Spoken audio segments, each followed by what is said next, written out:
les bureaux de la très secrète brigade des stupéfiants du GEDIBOP, le service spécialisé dans la répression du grand banditisme.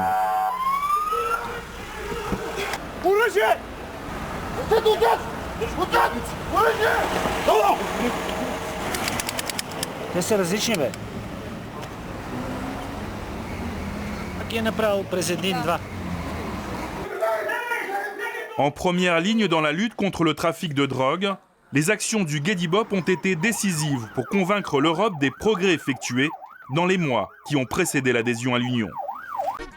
Le port de Burgas, en Bulgarie, sur les bords de la mer Noire, près de la frontière turque. Depuis l'entrée du pays dans l'Union européenne, les opérations antidrogue se multiplient à la demande de ses nouveaux partenaires. Dernière en date, le 2 avril.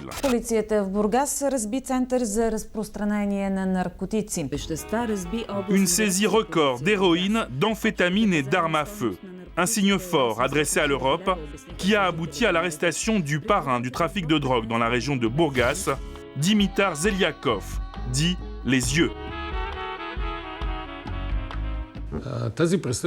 En plus du trafic de drogue, Zeliakov contrôle le proxénétisme dans la région. Il supervise aussi le trafic de femmes vers l'étranger.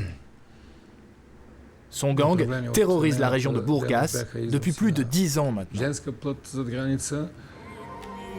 10 ans de raquettes, d'intimidation et de violence.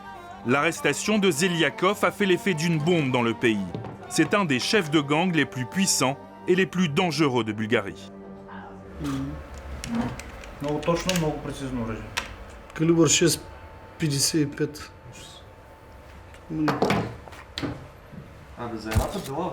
Може да убие човек. Zeliakov, un homme dangereux. La journaliste Anna Zarkova, spécialiste de la mafia bulgare, en sait quelque chose. En 1998, elle était défigurée par un jet d'acide au visage lors d'une attaque qui n'a toujours pas été élucidée. Quelques mois auparavant, une bombe explosait devant les locaux de son journal, Trude.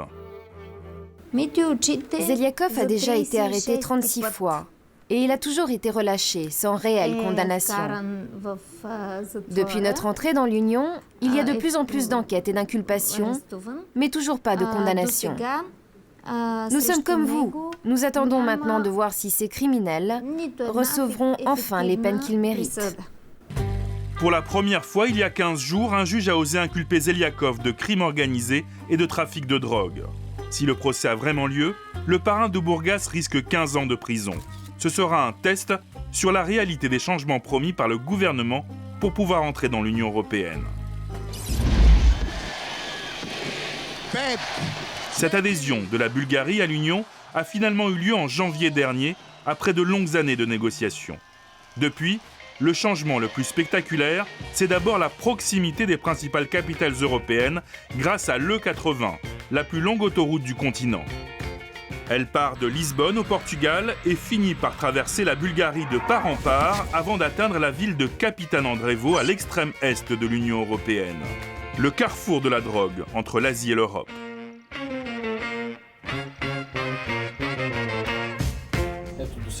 Regardez, je vais vous montrer sur la carte la route des Balkans pour le trafic d'héroïne.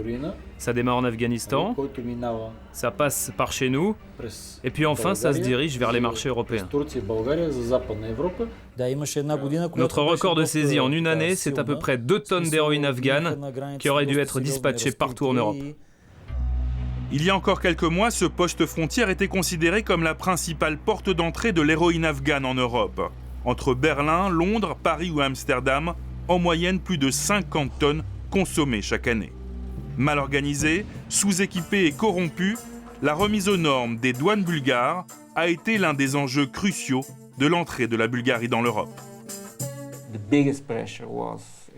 Il y a eu beaucoup de pression de la part de l'Europe pour que les choses changent à la frontière. J'ai vu des centaines d'experts de l'Union européenne venir visiter Kapitan Andrevo. Ils sont là presque tous les jours. Je vais vous dire, maintenant les douaniers là-bas ont intérêt à bien se tenir. Un rapport sur vous ou un simple soupçon de corruption et vous êtes viré. En plus d'importantes mesures internes contre la corruption, les investissements européens à la frontière sont aujourd'hui visibles. Du nouveau matériel de détection et plus de personnel sur le terrain. Résultat, une baisse sensible du trafic et surtout un changement de stratégie des passeurs.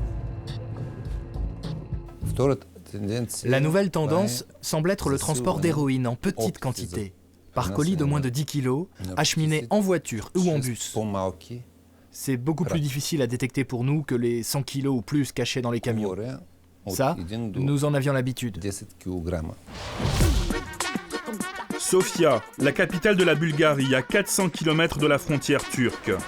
Dans la banlieue de la ville, au 6e étage d'un bâtiment construit par les Russes, les bureaux de la très secrète brigade des stupéfiants du Gedibop, le service spécialisé dans la répression du grand banditisme.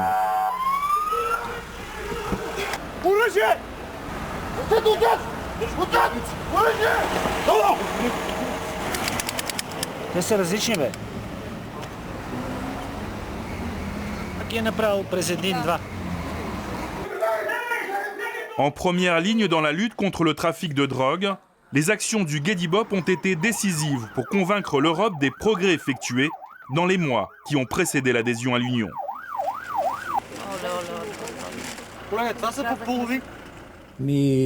Grâce à nous, la route du trafic de l'héroïne afghane vers l'Europe est en train de changer.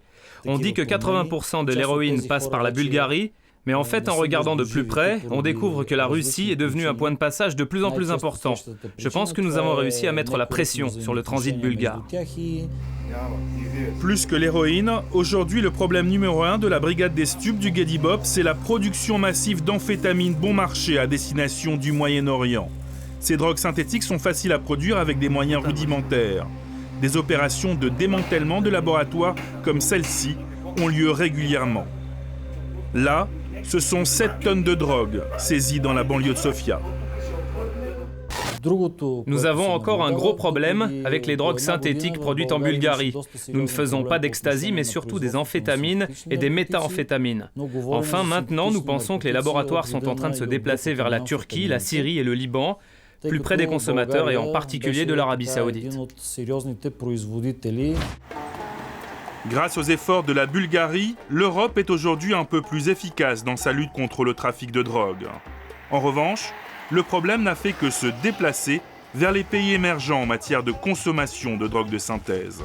En Arabie Saoudite, par exemple, la demande a plus que doublé depuis le début de l'année.